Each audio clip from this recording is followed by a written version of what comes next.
Good afternoon. I'm Teacher David, homeroom teacher of G6. Today we're going to continue our review of the tenses, and this time we're going to talk about the continuous tense. Present continuous, past continuous, and future continuous. Just like before, we'll talk about the tense, the formula, and just a quick example. Present continuous.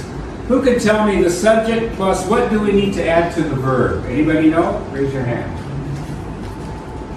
Yeah, what do you need to know? Come home. Yeah, subject. What do we need to do to the verb? Anybody? Yeah. Yeah, we need to add ing. So in this sentence, Tom is eating the apples. What is the subject? Everybody, 1, 2, 3. What's the subject? Yep, go ahead, Chinky. Tom. Tom. And the verb? Did. Verb, hey. Eat. So what do we need to add to eating? Yeah. Tom is eating the apples. So that is present continuous.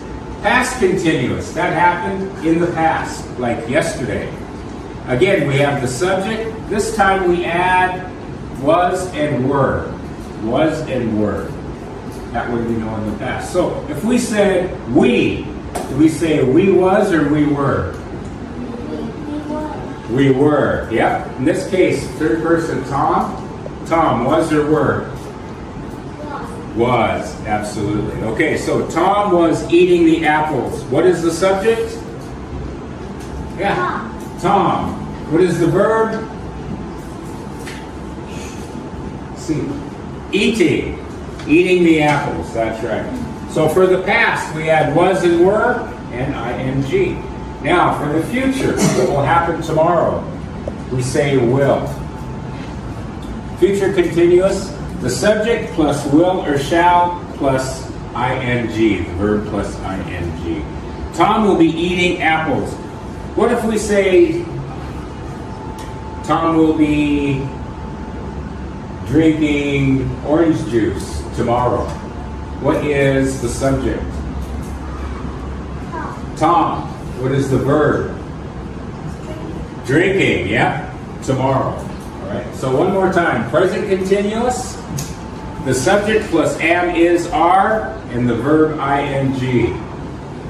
Past continuous, subject plus was or were in the past, plus the verb ing, or past participle.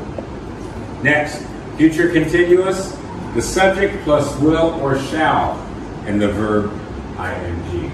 Okay, see you next time. Thank you very much.